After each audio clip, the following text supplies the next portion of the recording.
Hello everyone. Before we dive in, don't forget to like and subscribe, and drop a comment telling me where you're watching from and what time it is for you. It really helps YouTube show you more stories like this one. Now let's get started. I had been alone all day by the time the sun dropped behind the ridge at Black Bear Pass. Late September up there feels like winter waiting its turn. The air thins fast when the light goes, and everything sharpens. Every sound carries. Every smell feels clean and cold. I pitched my tent just below the tree line because I wanted some shelter from the wind, but still wanted to be high enough to see the stars. The ground was uneven and full of small rocks, and it took longer than normal to get the stakes set. I remember noticing how quiet it was once I stopped moving. No bugs. No birds. Just wind rolling down the slope like water.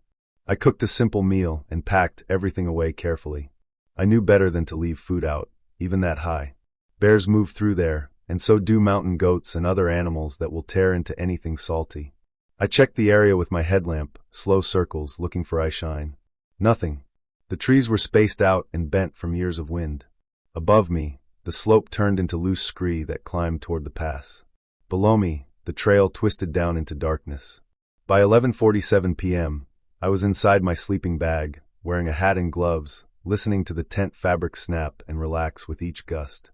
The wind had a pattern to it, like it was breathing. Strong push, pause, softer push, pause. I was half asleep when something broke that rhythm. At first I thought it was just the wind changing direction. Then I realized it had weight. Footsteps do not sound like wind. Even on dirt and rock, they have a start and a stop. They land. They lift. These were slow and spaced out, moving around my tent, not past it. I lay still, counting the seconds between each step. They were careful, like whoever or whatever it was did not want to slide on the rocks. The steps made a dull crunch, then a softer scrape. They moved from the back of the tent toward the side where my head was. My heart started to beat so hard I could feel it in my neck. I stayed quiet, listening, trying to decide what kind of animal it could be. A bear would have been louder, heavier, more careless. A deer would have snorted or bounded off once it smelled me. These steps stayed close. They circled once, slow and complete, then stopped near the door of my tent. I shifted slightly in my bag, enough to make the fabric move. The footsteps stopped instantly, like a switch had been flipped. The silence after was worse than the sound. I could hear my own breathing. I could hear the wind higher up on the slope, but not right around me. Whoever it was stood still long enough for my skin to start to prickle. Then something brushed against the tent wall. It was not a hard push. It was light, like cloth or a sleeve dragged along nylon. The tent bowed inward just a little, then went back. I could smell something through the fabric. It was faint but human. Sweat, dirt, old fabric. Not animal. Not clean mountain air. I did not move. I did not unzip anything. I stayed curled in the bag with my headlamp off, staring at the dark fabric inches from my face. The sound of breathing came next, close to the tent wall. It was slow and controlled, like the person was trying to be quiet. I could tell it was a person because of the way the breath caught and released, not the steady pull of an animal. The breathing moved away after a while. The footsteps returned, moving back the way they came. They did not hurry. They did not stumble. They faded toward the scree field above me, where the rocks shift under any weight. I waited for the sound of stones sliding downhill. It never came. The steps just stopped, as if the person had stepped onto something solid that should not have been there. I stayed awake until the sky began to lighten. The wind never fully stopped, but it felt normal again, like the mountain had settled. When I finally unzipped the tent, my hands were stiff from the cold and from being clenched all night. Frost coated the ground in a thin white skin. My breath fogged the air. The first thing I saw was the ground near the door. There were boot prints, deep and clear in the frost, pointed toward my tent. They were not hiking boots like mine. The tread was different, flatter. Next to them were bare footprints. Full human feet, toes and arches pressed into the frozen dirt. The skin had left darker marks where warmth had melted the frost. They were close together, walking side by side for a few steps, then only the bare feet continued. Those bare footprints led straight up toward the scree field. I followed them with my eyes, then slowly with my body, staying a few steps back like the ground itself might react. The prints stayed clear for about 20 yards, then broke onto loose rock. Past that point, there was nothing. No blood. No skin. No sign of slipping or falling. Just an empty slope of sharp stones where walking barefoot would tear feet apart in seconds. I packed up fast. I did not eat. I did not sit down. I kept my eyes moving the whole time, checking the trees, the rocks, the trail. On the way down, I saw no one. When I reached a ranger station later that day, I reported what happened. I showed photos of the prints. The ranger did not argue with me or try to explain it away. He just nodded and wrote things down. Weeks later, I learned that someone had been living off trail in that area, moving camps often, avoiding people, leaving no trash. They found signs higher up in the scree, where no one should have been. Pieces of fabric caught on rock. Flattened spots where someone had slept without a tent. The ground up there is unforgiving, and no animal could have made those marks. What stayed with me was not just the fear of that night, but the care in the footsteps. Whoever it was knew how to move quietly. They knew where to step. They stood close enough to touch my tent, and chose not to force anything. They walked barefoot into a place that punishes mistakes, and did it without leaving a trace. I still camp, but I do not sleep above the tree line anymore. When the wind shifts at night, I listen hard. I think about how thin the line is between being alone and being watched, and how the mountains do not warn you when someone else is sharing the dark. July 3rd, 2:12 a.m. is burned into my memory, because that is the exact time my phone screen lit up when I checked it after the first knock. We were in Ocala National Forest, deep enough that the road noise was gone, deep enough that the night felt heavy and thick. The heat had been sitting on us all day, and never really left. Even after midnight the air felt damp and warm, like breathing through a wet towel. We were car camping because the bugs were bad and the ground was sandy and uneven. The windows were cracked just enough to let air move through, not enough to invite mosquitoes. The campground was quiet in the way only forests get quiet. Not silent, but layered. Insects buzzing non-stop, frogs calling from somewhere near the water, an occasional rustle that could be anything from wind to an animal moving through the brush. Our car was parked in a small clearing with a picnic table and a fire ring a few feet away. The cooler sat near the back tire because we had used it earlier and never moved it back into the car. Everything felt normal, just uncomfortable from the heat and the sticky air. The first knock came from the driver's side window. 3 light taps, spaced evenly. It was not loud. It was gentle, like someone testing the glass with their knuckles. My half-asleep brain went straight to a branch or something falling, even though there were no trees close enough to reach the car. I lay still for a second, listening. Nothing followed it. The bugs kept buzzing. The frogs kept calling. My heart slowed back down. Then it happened again. Same 3 taps, same spacing, but this time on the passenger side window. That is when the heat seemed to spike and my skin broke out in sweat that had nothing to do with the weather. Branches do not move like that. They do not tap 2 different windows with the same rhythm. I reached for my phone, trying to move as little as possible, so the light would not give us away. The inside of the car smelled like plastic and sweat and old fabric. My hand shook enough that I had to steady it against my leg before turning on the flashlight. I shined it out through the cracked window first, slow and careful. The beam cut through the dark and landed on pine needles, sand, the edge of the picnic table. Nothing moved. No shadow ran. No shape pulled back. I opened the door just enough to lean out, the hinge creaking softly. The air outside felt even heavier. I swept the light around the car, under it, around the trees. The forest swallowed the light after a few feet. There was nowhere someone could have gone that fast without making noise. I stood there listening, my bare feet on the warm sand, feeling stupid for stepping out, but more scared to stay frozen. That is when I saw the cooler. The lid was closed, but the latch was not snapped down the way I always did it. I knew how I left it. I always pressed it until it clicked. I crouched and opened it. The ice had shifted. Condensation dripped down the sides. The drinks were moved around, but nothing was missing. No food taken, no trash left behind. It looked like someone had opened it, looked through it, and closed it again carefully. That was worse than if something had been stolen. Animals do not do things neatly. They tear, they spill, they drag things away. This felt deliberate. I closed the cooler, snapped the latch, and dragged it closer to the car, the plastic scraping softly over sand. Every sound felt too loud. I got back inside and locked the doors, even though that felt pointless with the windows cracked. We did not sleep after that. We lay there, sweating, listening harder than we ever had before. Every rustle made my muscles tense. Every change in the bug noise made me hold my breath. I checked my phone again and again, watching the minutes crawl toward morning. Nothing else touched the car. No more taps. That almost made it worse, like whatever it was had finished doing what it came to do. When the sky finally started to lighten, it felt like coming up for air. The gray light filtered through the trees and took some of the weight out of the forest. Birds started up, sharp and loud. We got out of the car as soon as we could see clearly. That is when we noticed the footprints. There were barefoot prints in the sand around the car. Clear heel marks, toes spread slightly, heading toward the cooler and then away again. They circled the car once, close enough that whoever it was would have brushed against the doors. The prints were not ours.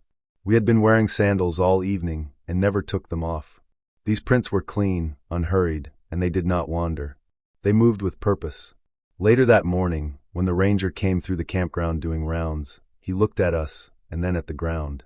He asked why we had been wandering the campground barefoot at night. He did not sound accusing, just confused. He had seen the tracks leading from our site toward the bathrooms and back again.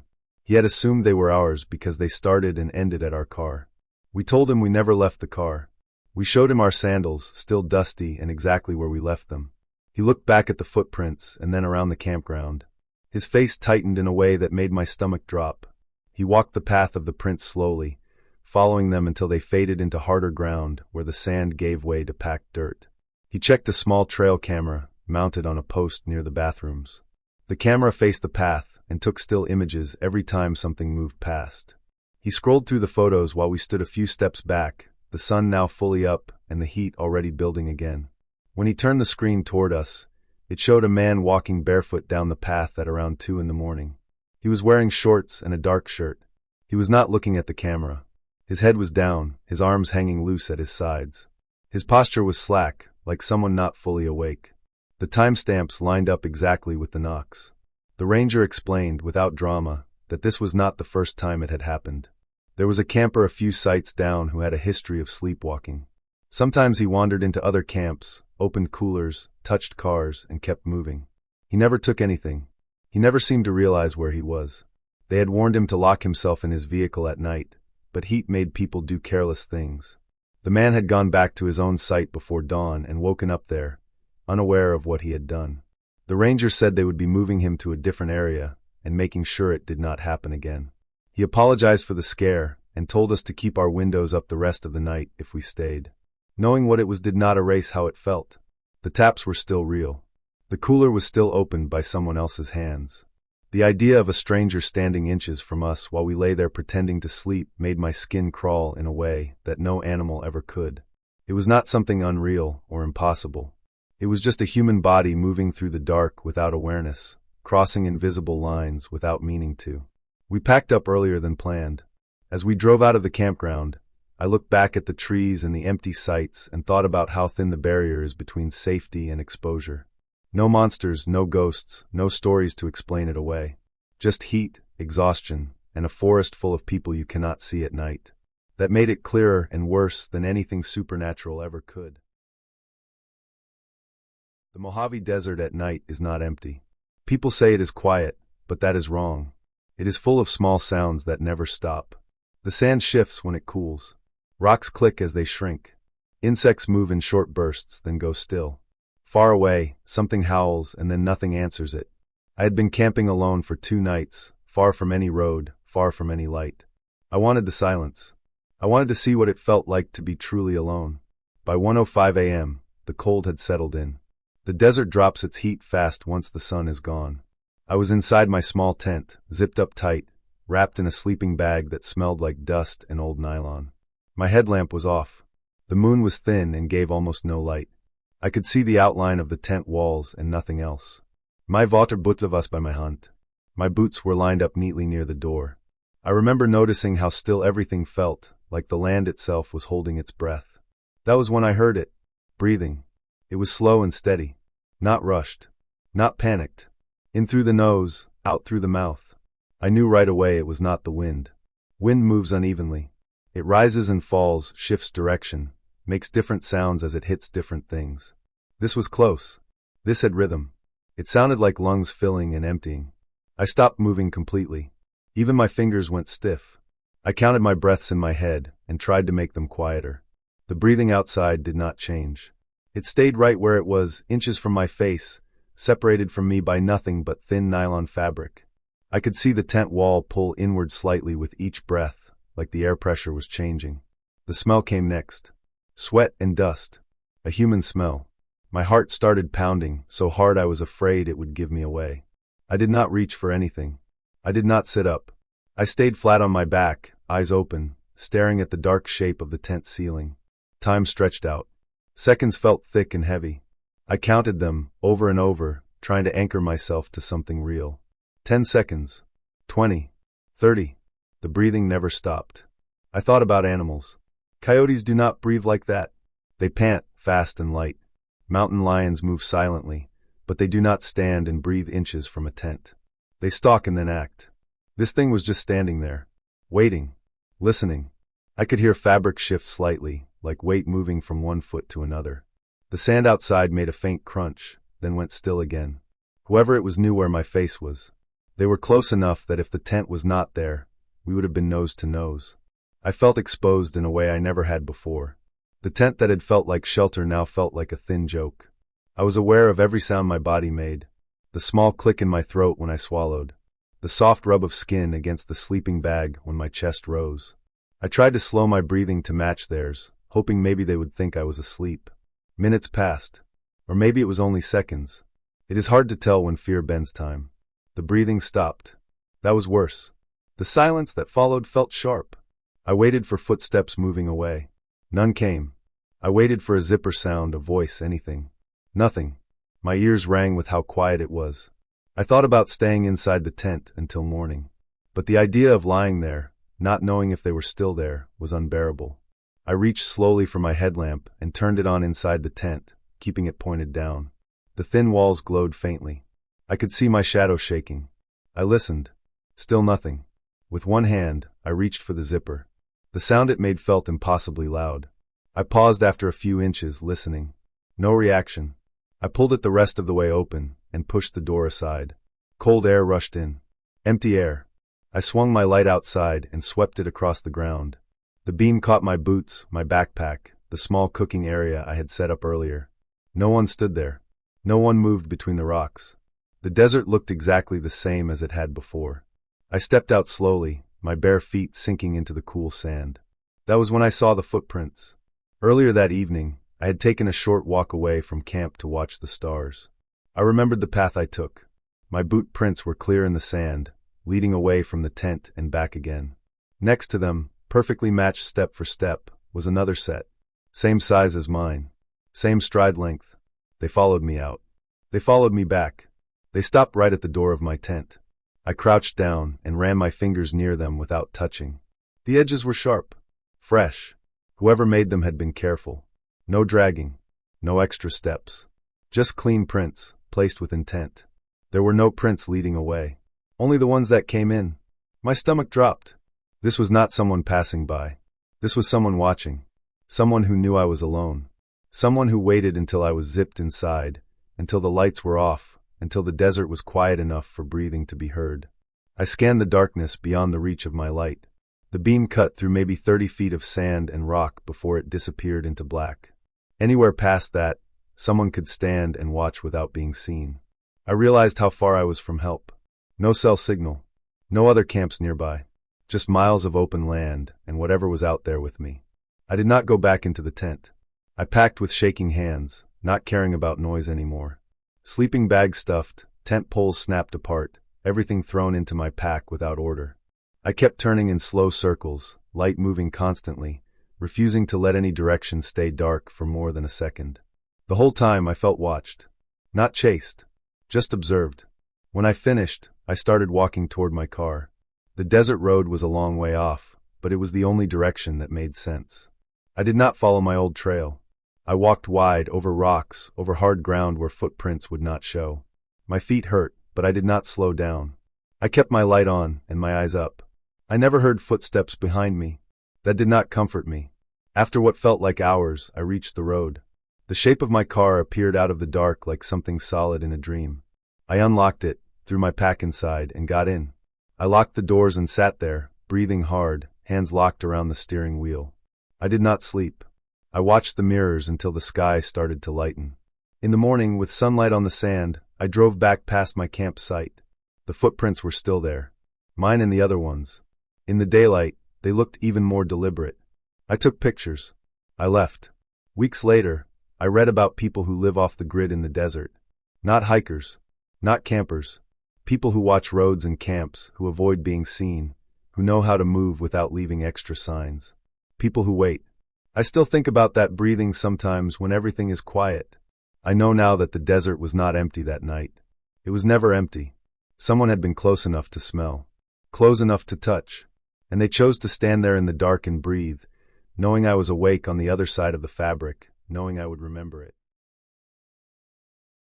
I was alone in Algonquin Park on October 14th, deep enough in that the road noise was gone, and the only signs of people were the narrow portage paths cut through the brush. The leaves were almost done for the year, mostly brown and yellow, stuck to the ground by weeks of rain and cold nights. The water was black and still in the evenings, reflecting the sky like a sheet of dark glass. I had planned the trip for weeks, knowing October meant fewer people, colder nights, and a quiet that felt heavy but honest. I wanted that quiet. I needed it.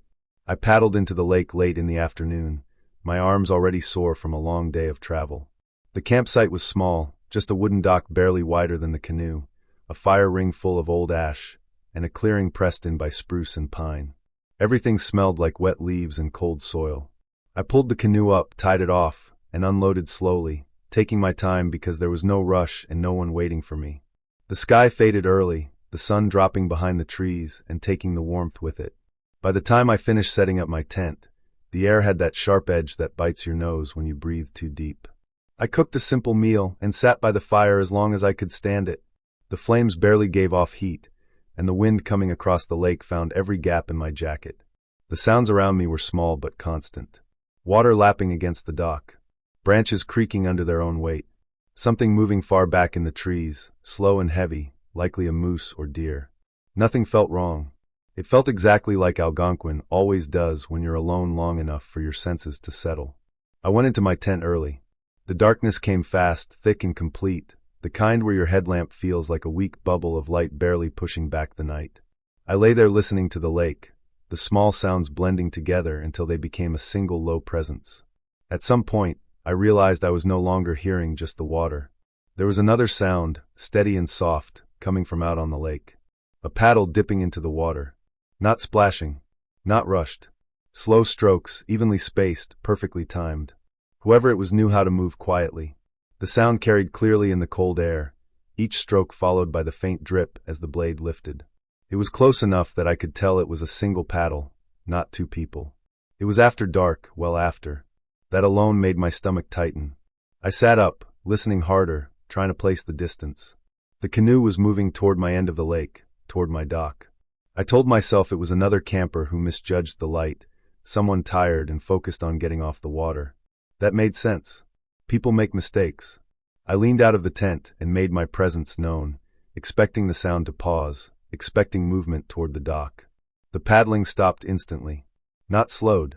Not drifted off. It ended in the space between one heartbeat and the next. The lake went flat again, the sound replaced by nothing at all. No water dripping from the paddle. No shifting weight. No canoe bumping the dock. Just the wind and my own breathing, suddenly loud in my ears.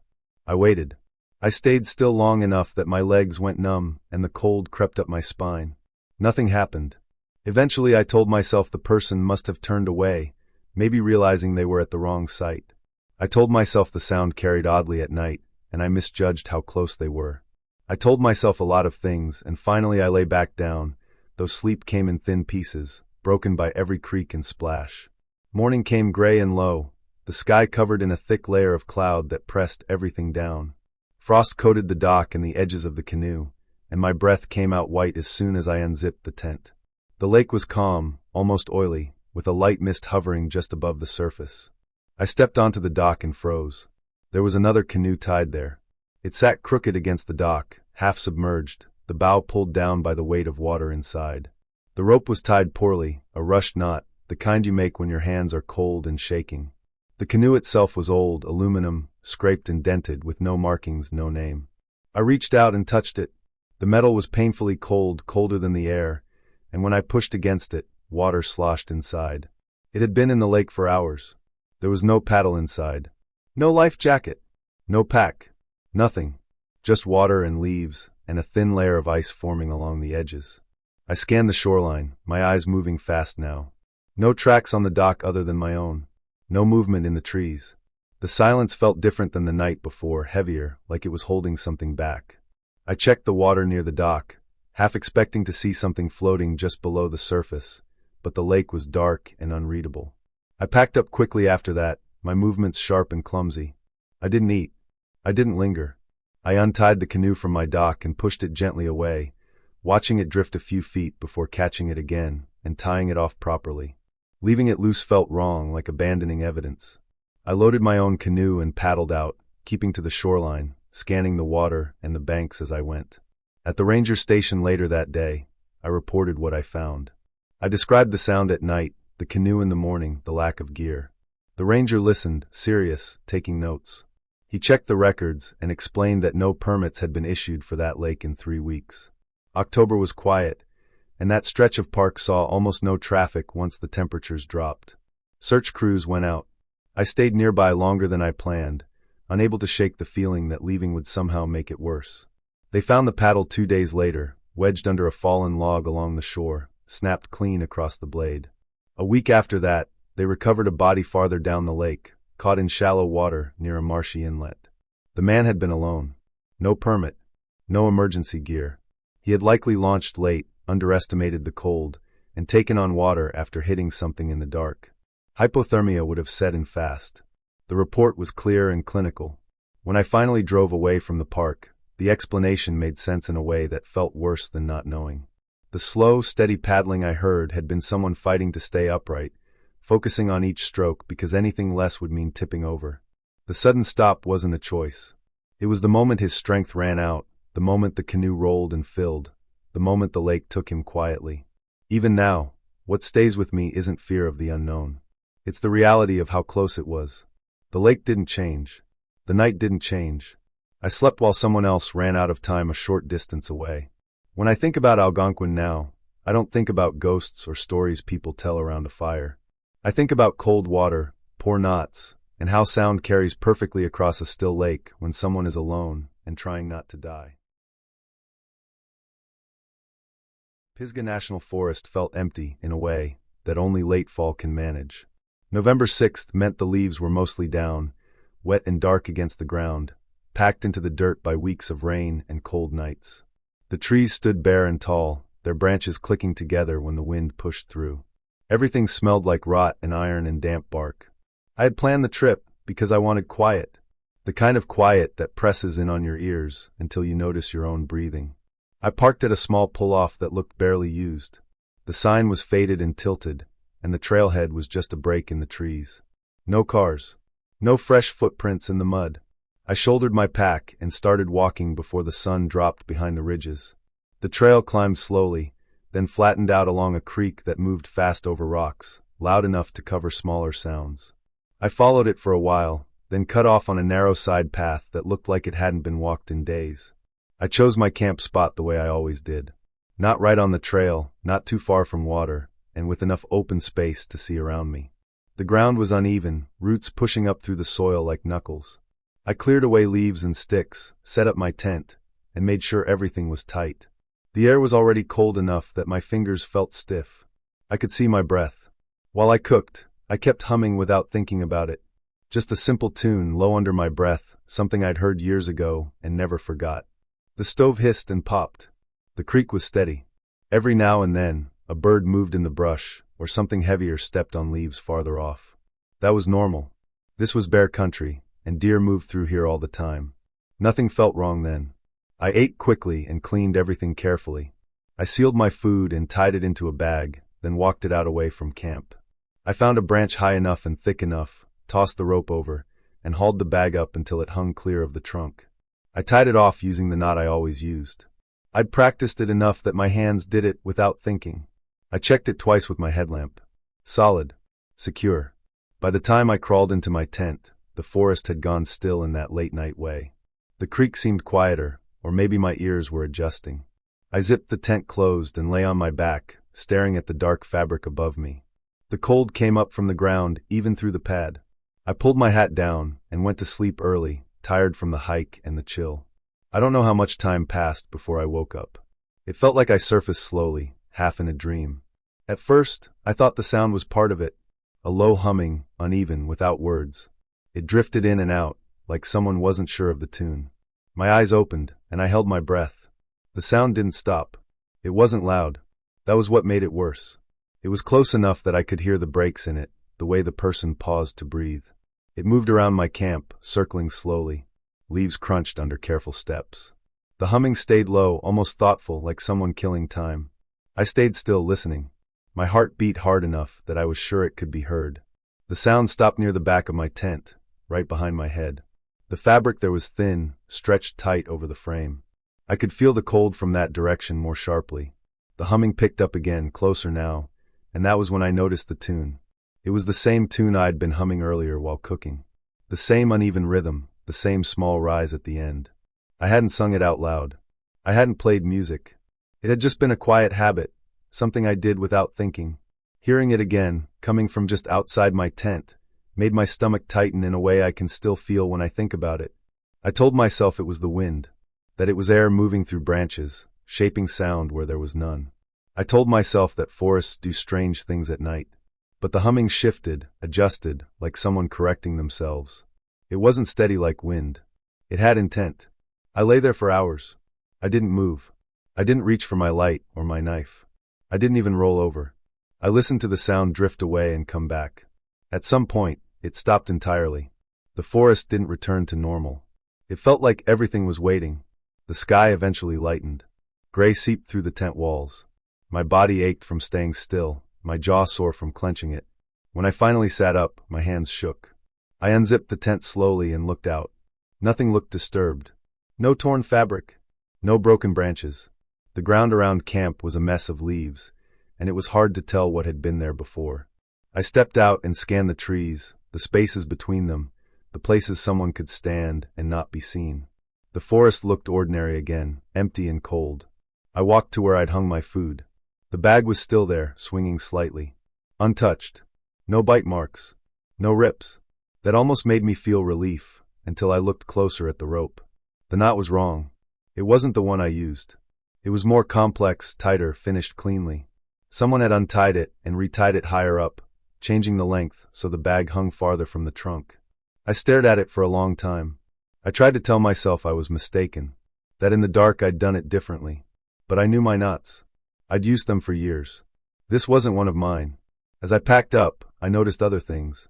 A scuffed patch of leaves near my tent that hadn't been there before. A boot print half pressed into the mud by the creek, the tread pattern sharp and recent. It pointed toward my camp, then away. I hadn't seen it the night before. I left as soon as everything was in my pack. I didn't eat. I didn't linger. The hike out felt longer, every sound making me turn my head. When I reached the trailhead, there was a truck parked there that hadn't been there when I arrived. Mud splashed up the sides, bed empty, windows dark. I drove straight to the ranger station and filed a report. I wrote everything down while it was still clear in my mind. The date, the time, the sound, the knot. They took it seriously. They told me there had been complaints before about someone moving through camps at night, not stealing, not breaking anything, just being there. I didn't go back to Pisgah after that.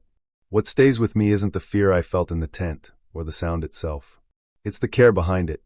The way someone took the time to listen, to remember, to copy something small and private. The way they handled my food and left it untouched, like proof they could have done more if they wanted. Whatever was out there that night was real, and it walked away on its own. That knowledge has followed me home, and it hasn't faded with time. The Boundary Waters always felt bigger at night. During the day the lakes looked friendly, clear water and clean rock and tall pines. At night the water turned flat and black, and the trees closed in. Sound traveled far. Every small noise carried like it mattered. That evening had been calm. The sky was clear, no moon yet, just a faint glow behind the trees. The air smelled like wet leaves and old pine needles. Our camp sat on a narrow point of rock that sloped down into the lake. The water was still enough to reflect the stars once they came out. We had finished eating earlier, and everything was cleaned and hung. The fire at our site was low, mostly coals. We were settling in, letting the day drain out of us. At around 9:30 p.m., I noticed light across the lake. At first it looked like a star dropped down to the waterline. Then it flickered. A campfire. It sat low, close to the shore, orange and steady. The problem was that there was no campsite marked there. I had studied the map carefully before the trip. That stretch of shore was all protected land. No cleared landing, no fire ring. I watched the fire for a long time, waiting to see movement. The lake was wide there, maybe half a mile across, but the air was clear. Eventually I saw someone standing next to it. Just a dark shape against the firelight. They were upright and still, like they were watching the water. No shifting, no bending, no sitting. The shape did not change. I told myself they could be using a small illegal site, or maybe I had misread the map. People break rules all the time. Still, something felt off. In all my trips up there, I had never seen someone stand that still for that long. Even when people are tired, they move. They adjust. They toss something into the fire. This person did none of that. The fire burned evenly. No sparks, no bursts. Just a steady glow. The figure stayed the same size and shape. I checked the time again. Nearly an hour passed. The night got colder. The sounds changed. A loon called far off, then went quiet. Somewhere behind us, a small animal moved through brush, slow and careful. Then the fire across the lake went out. It did not fade down the way a normal fire does. It did not collapse into red coals. It was there, and then it was not. Just darkness where the light had been. The figure stayed. Without the fire, the person was harder to see, but they were still there. A darker shape against a slightly lighter patch of shore. Still upright. Still facing the water. I felt my chest tighten. I tried to look away, but I kept checking back. I waited for the figure to move, to walk into the trees, to sit down, to do anything that made sense. Nothing happened. A low fog started to form over the lake. It came in thin at first, like breath on cold glass. It slid along the surface of the water, quiet and smooth. The shoreline across the lake blurred. The figure became harder to make out, then clearer again as the fog shifted. It was like the lake was breathing. That was when I heard it. Sound drifted across the water, soft at first, almost like wind. Then it shaped itself into something familiar. Laughter. Not loud. The kind that happens when people are relaxed and tired. Then words. Not shouting, not whispering. Normal talking voices. They were our voices. I recognized the rhythm of them before I understood what I was hearing. The same timing, the same little pauses. The same tired laughs. The same way someone always cleared their throat before speaking. The words themselves were things we had said earlier that day. Harmless stuff. Jokes about the portage. Complaints about bugs. Small comments that meant nothing on their own. The sounds came from the water, not the shore. They slid across the fog, bounced off the surface, and reached us warped but clear enough to know they were ours. I did not hear footsteps. I did not hear paddles. I did not hear another fire. Just our own past voices coming back at us, out of order, overlapping sometimes, then stopping and starting again. My body went cold in a way that had nothing to do with the night air. I felt exposed, like the dark had learned something about us. I stared across the lake, trying to see the figure again. The fog thickened. The opposite shore faded until it was only a gray line. The figure disappeared completely. The sounds continued for a while. Then they thinned out. One voice at a time, then none. The fog kept rolling in until the lake looked solid, like a pale floor stretching away from us. I did not sleep much that night. Every small sound pulled me awake. Water lapping against rock. Wind in the trees. The snap of cooling stone. I kept thinking I would hear movement, or see light again, but nothing happened. The night passed slowly. Morning came clear and bright. The fog burned off fast once the sun hit the water. The lake looked normal again. Calm. Empty. After breakfast, I took the canoe and paddled across to where the fire had been. The water was cold and clear. I could see rocks below the surface, long pale shapes lying still. When I reached the opposite shore, I pulled up slowly. I expected something. A fire ring. Blackened stones. Ash scattered by wind. Footprints pressed into mud. Broken branches. Anything. There was nothing. The ground was clean. Leaves lay undisturbed. Moss was thick and unbroken. No scorched earth. No smell of smoke. No path leading into the trees. The spot where the fire had burned was just rock and dirt, untouched. I walked the shoreline for a while, moving back and forth. I checked behind fallen logs. I looked farther down the shore. Still nothing. It was as if no one had ever stood there at all. As I paddled back, I thought about sound on water. How it can carry far. How fog can bend it, bounce it, trap it. I thought about how a fire can look closer than it is, and how a person standing still can be mistaken for something else when distance and darkness work together. I thought about illegal camps, about people who do not want to be seen, about someone killing their fire fast when they notice they are being watched. But none of that explained everything. The fire going out all at once, the figure not moving, the exact timing of the voices, the way there was no sign left behind at all, not even a trace. By the time we packed up to leave, I had settled on what made the most sense. Someone had been there briefly, maybe standing on bare rock, maybe burning something small that left no mark. Sound had played tricks on us. Memory had filled in gaps. The fog had done the rest. That explanation fit enough to let me move on. Still, when the canoe pushed off and the lake opened up in front of us, I did not look back. I knew the shore would look empty in the daylight. I knew there would be nothing there. But I also knew that night had shown me how little the wilderness owes us in terms of clarity. Even now, when I think about that place, I remember how quiet it got after the voices stopped. How the lake held on to our sounds and then let them go. How easily something normal can feel wrong when there is no one else around to confirm what you are seeing. Nothing followed us out. Nothing happened after. The trip ended like any other. But I left knowing that in places like that, reality does not always arrive clean and simple. Sometimes it comes bent by distance, by water, by fog, and by the fact that we expect the land to behave the way we want it to. That night taught me that the wilderness does not need anything unreal to be frightening. It only needs space, silence, and time. I was camped alone on BLM land outside Joshua Tree, far enough from the paved road that I could not hear cars, but close enough that I could see the glow of the town low on the horizon. The ground was hard and pale, scattered with small rocks that clicked when you stepped on them. Joshua trees stood around me like stiff figures, their branches frozen in shapes that looked different depending on where you stood. During the day the place felt wide and quiet. At night it felt tighter, like the dark pressed in closer than it should.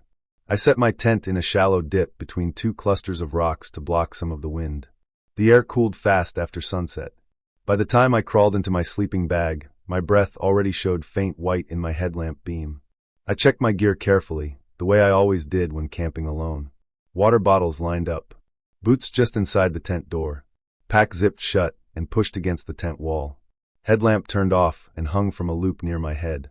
The batteries for it were in the top pocket of my pack.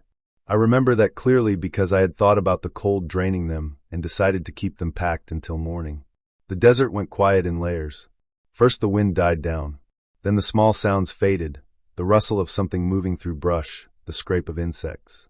After that there was only a low hum in my ears, the sound you get when there is almost nothing to hear. I lay there staring at the dark fabric above me, watching faint shadows from the stars move as clouds passed. My phone said 1:47 a.m. when I checked it the last time. I turned it face down and closed my eyes. I do not know how long I slept before the light came on. It snapped me awake instantly. The inside of the tent filled with a sharp white glow, bright enough to hurt my eyes. For a second I thought I had turned the headlamp on by accident, that my hand had brushed it while I slept. But my hands were tucked inside the bag, and the light was not steady. The beam moved. It slid slowly across the tent ceiling, tracing the seams, lingering on the small tear I had patched months ago. It dipped down toward the wall by my feet, then rose again. The motion was smooth and controlled, not the shaky swing of something hanging loose. I stayed completely still. I did not sit up. I did not reach for anything. I watched the light through half-closed eyes, trying to understand how it could be happening. The headlamp shut off as suddenly as it had turned on. The dark rushed back in, heavier than before. My ears rang. I could hear my heart beating, slow and hard, each thump seeming too loud for the empty desert. I waited for another sound, a zipper, a footstep, anything. Nothing came. I lay there for a long time. My phone glowed faintly when I checked it again. 3:18 a.m. The time stuck in my head. I did not sleep after that. I lay on my back, counting my breaths, listening. Every small noise made my body tense. The tent fabric shifted slightly with the cooling air. Somewhere far off, a dog barked once, and then stopped. The stars outside were bright enough that the tent glowed faintly, a dull gray instead of black. At some point the sky lightened. The desert does not have a slow dawn. The dark loosens all at once, and suddenly you can see shapes again. I waited until I could make out the outline of my boots before I unzipped the tent. The air was cold and still. My breath came out in clouds. The ground around my tent looked the same as it had the night before at first glance. Rocks scattered. Scrubby plants bent low. No obvious tracks. I stepped out carefully, my legs stiff, and turned around to grab my pack. It was not where I had left it. The pack was a few feet away from the tent, resting upright on the ground. The zipper was open. Everything inside it was laid out neatly in a row beside it. Not dumped. Not scattered. Placed. Water bottles standing up. Food bag folded closed. Extra socks smoothed out. The small first aid kit unzipped, and then zipped again, the contents visible through the mesh. Even my phone charger was coiled the way I usually did it, not tangled. Nothing was missing. I stood there staring, my hands hanging uselessly at my sides. I felt a pressure in my chest that made it hard to take a full breath. I checked my tent next. The zipper was closed. The stakes were still tight in the ground. No rips. No signs of a struggle or animal damage. The headlamp hung inside where I had left it. I turned it on. It worked. The batteries inside were warm, not the cold spare ones from my pack. I opened the pack pocket anyway. The spare batteries were still there. I looked around more carefully then. The ground was dry and hard, but there were marks if you knew how to look. Near the edge of my camp, I saw shallow scuffs where someone had shifted their weight. Not clear footprints, just disturbances in the dust, the kind you get from worn boots. They led in from the direction of the open desert, not the road. They stopped near where my pack had been, then curved away again, fading into the rocky ground. I checked the area where I had cooked dinner. The stove was exactly where I had put it. The trash bag was tied closed. No food was gone. No wrappers left behind. Whoever had been there had taken their time and left nothing. As the sun rose higher, the place looked less threatening, but the feeling did not leave. The Joshua trees cast long shadows that moved as the light shifted. Every one of them looked like a person if you caught it from the corner of your eye. I packed up slowly, triple-checking each item as I put it back. My hands shook, not from the cold this time. I did not sit down. I did not make coffee. I did not wander. Before I left, I walked a wider circle around my campsite. Farther out, near a cluster of rocks, I found a flattened spot in the dirt, the kind left by someone crouching or sitting for a long time. There was a crushed cigarette but half buried there, the paper torn, the filter dirty. I do not smoke. I had not smelled smoke the night before. The wind would have carried it. I stood there and let the facts line up in my head. Someone had walked into my camp in the middle of the night. They had opened my tent or reached inside it without waking me enough to react. They had taken my headlamp and turned it on, moving the light slowly while I slept inches away. They had gone through my pack, handling every item, then arranged them neatly and left. They had not stolen anything. They had not damaged anything. They had wanted me to know they had been there. I loaded everything into my car and drove out as soon as I could. The dirt road felt longer than it had the night before. Every bump made me flinch. When I reached pavement, I did not feel relief right away. The desert stretched out on both sides, empty and bright, hiding nothing now but still holding on to what it had shown me. I understand now that the fear did not come from not knowing what happened. It came from knowing exactly what had happened and why it mattered. Someone chose me. They chose my camp. They chose the hour when I was most vulnerable. They proved they could reach me without force and leave without a trace. They did not need to hurt me to make their point. The arrangement of my things was the message. You were here. I was here too. I could have done more. I have camped since then, but never alone on open land like that. I lock my car now even when it feels pointless. I keep my light within reach. Sometimes, when I wake up in the dark, I still expect to see that slow white beam moving across the ceiling, calm and deliberate, reminding me how thin the walls really were. The rain started before dark and never let up. It was the heavy kind that does not fall straight down, but slants through the trees and finds every gap in your clothes. I was camped alone in Tongass National Forest, deep enough that the forest felt closed in, like a room with the lights turned off. August 22nd. Late summer, but cold anyway. Everything smelled like wet bark and moss and metal. My tent was pitched on a patch of ground that looked solid, but turned soft once the rain soaked in. Every step around camp made a dull sucking sound. I had hiked most of the day along a faint trail that followed a creek. The creek was swollen from the rain and moved fast, brown and loud. I chose the spot because it was slightly raised and had old trees around it, the kind with thick trunks that had been standing there longer than anyone alive. I told myself the trees would block the wind. They did not. The wind came in low and steady, pushing the rain sideways and making the branches creak and rub together. The sound never stopped. Inside the tent, I lay on my back and stared at the dark fabric inches from my face. Drops hit it in waves. Every so often, one would hit hard enough to make me flinch. I checked my watch, then my phone, even though there was no service. I had a satellite messenger clipped to the top of my pack near the tent door, just in case. I always kept it there. I had pressed the OK button before bed, like I always did, to let people know I was fine. After that, I zipped the tent and settled in. Sleep came in pieces. I would drift off, then wake again, heart racing, not sure why. The forest has its own noises, and when you are alone, your brain tries to sort them into patterns. The creek roared. The rain hissed. Somewhere far off, something large moved through brush. I told myself it was a bear passing through, uninterested. That thought did not help. Sometime after midnight, I woke up fully. Not the half-wake where you roll over and forget it later, but the kind where your eyes snap open and you know you are awake. The rain had changed. It was lighter now, more spread out.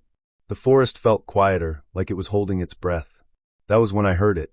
Someone was calling my name from the trees. It was not loud. It did not sound urgent. It was my name said in the same way I say it when I am testing my own voice, flat and even. No emotion in it. The sound came from the left side of the tent, maybe 30 or 40 feet away. I froze. My first thought was that I was dreaming. I waited for the sound to fade or turn into something else. It happened again. Same voice. Same tone. Same spacing between the sounds. It did not sound like someone shouting or whispering. It sounded like a person standing still and speaking into the open air. My chest felt tight. I held my breath without meaning to. I did not answer. The rain picked up again, and for a moment the sound was swallowed by it. Then the calling came back, closer this time. I could tell because it sounded clearer, less broken by branches and rain. It was still calm. Still exactly the same as before. There was no panic in it, no question. Just my name, said like a fact. I stayed still. I did not reach for my headlamp. I did not move my hands. I told myself that if it was a person, they would make more noise. They would step on branches or curse the rain or say more than one word. If it was an animal, I would hear breathing or movement. None of that happened. The sound moved again. It drifted away, then came back from a different angle. It was not circling fast. It was slow, like it was testing where to stand. At one point, it came from behind the tent, so close that I could hear the rain hitting whatever was making the sound. That detail made my stomach drop. It meant the sound was coming from something solid, something the rain could hit and bounce off of. I stayed quiet. Minutes passed. Maybe more. Time stretched thin and strange. The calling changed just a little. Not the word itself, but the timing. The pauses were longer. The sound rose and fell like it was practicing, like it was learning how to sound like me.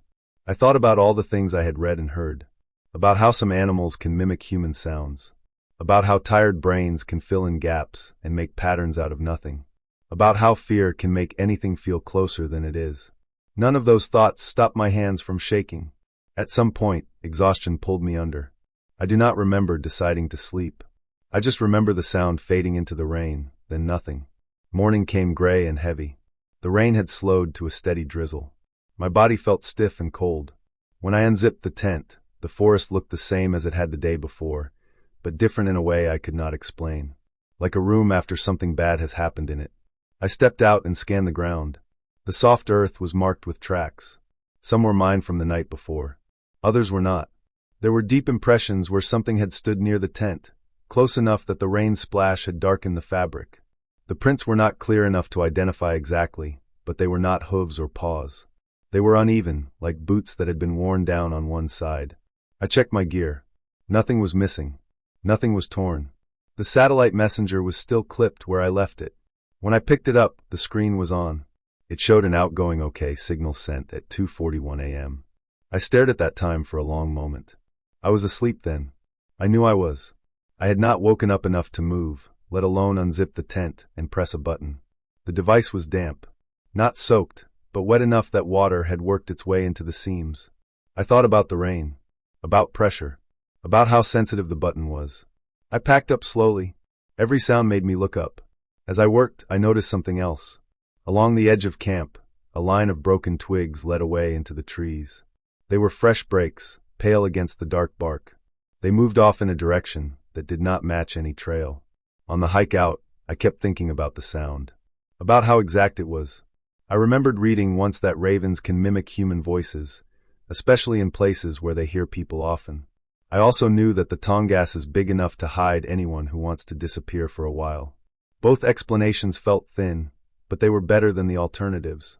When I reached the trailhead hours later, my legs ached and my head throbbed. I did not feel relief the way I expected to. I felt watched until the trees finally opened up and the road came into view. I checked the satellite messenger one more time before getting in the car. The log showed only that one OK signal in the middle of the night. Nothing else. No errors. No alerts. I drove away, and the forest swallowed the sound of the engine almost immediately. The rain followed me for miles. I told myself what I needed to tell myself to keep going. That there was a simple reason. That the forest does not care about names or fear. That whatever made that sound was just another thing trying to survive out there. But even now, when it rains hard at night, I wake up sometimes with my heart pounding, certain I heard something outside. And I always check the time.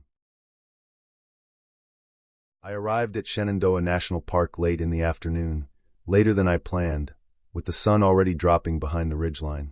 The drive up had been quiet and long, and by the time I pulled into the campground, the air had that cool, damp smell that only shows up deep in the mountains.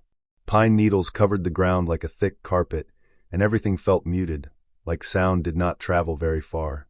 I signed in at the small wooden kiosk, wrote my name, marked one occupant, and drove to the site listed on the slip. I remember checking the paper twice to make sure the site number was right, because the place felt more isolated than I expected. My campsite sat near the edge of the loop, with thick woods behind it, and only one neighboring site a good distance away. No one was there. I could see an old fire ring, a picnic table with one leg slightly sunken into the dirt, and a flat patch of ground that looked like it had held a tent many times before. The light was fading fast, so I moved quickly. I set up my tent, hammered the stakes into the hard ground, and laid out my sleeping bag and pack inside. I kept noticing how quiet it was. No cars, no voices, no wind strong enough to move the trees. Just insects and the occasional snap of a branch somewhere far off. I cooked a simple meal on my small stove as darkness settled in fully. The sky turned black faster than it does in the city, and the trees blocked what little light remained.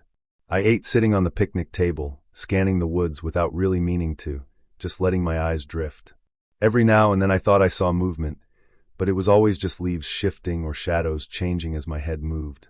I told myself that this was normal, that being alone in a place like this makes your brain look for patterns that are not there. By the time I cleaned up and put everything away, it was late. I checked my phone. 10:56 p.m. There was no service, just the time glowing on the screen before I shut it off to save battery. I zipped myself into the tent, turned off my headlamp, and lay on my back staring at the dark fabric above me. The sounds of the woods felt louder now.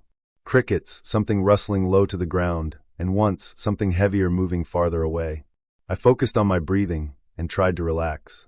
That was when the light appeared. At first, it was just a faint glow pressing through the thin wall of the tent, moving slowly, like someone scanning the ground. A flashlight beam passed over the fabric, steady and controlled, not shaking the way it would if someone was nervous or stumbling. The beam slid along the side of the tent, paused near the zipper, then moved upward. When it crossed where my face was, the light lingered. I could see the outline of my nose and hands through the tent wall, sharp and clear. My first thought was that it had to be a ranger. The park had rules, and I knew they sometimes checked campsites at night.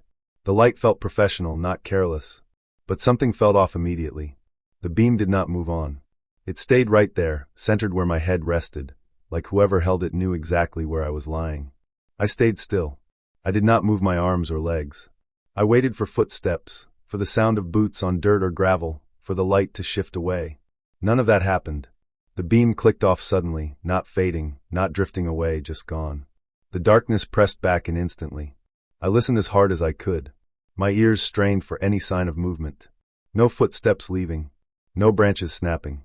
No zipper sounds. Nothing. The silence after the light disappeared felt heavier than before, like the woods were holding their breath.